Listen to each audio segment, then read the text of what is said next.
Знаеме дека на 5 јуни Црна Гора официјално ќе влезе во НАТО.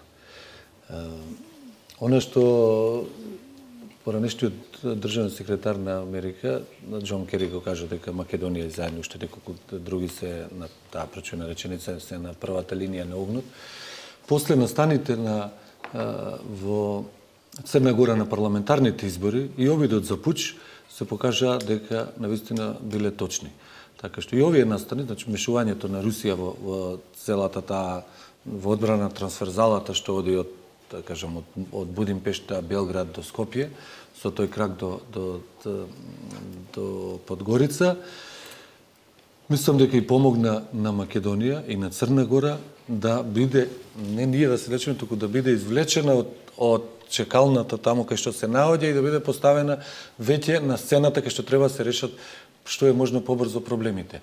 Ние знаеме дека овој настани и овде кај што се одвива не само на 27 април, туку и неколку месеци претходно дека беа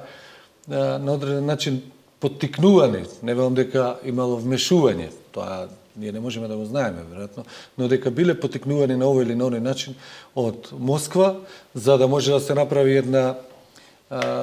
конфузија во перцепциите за Европската Унија и за НАТО, конфузија во проекциите за тоа каде сакаме да одиме, така што ова што ти го кажа во најавата, мислам дека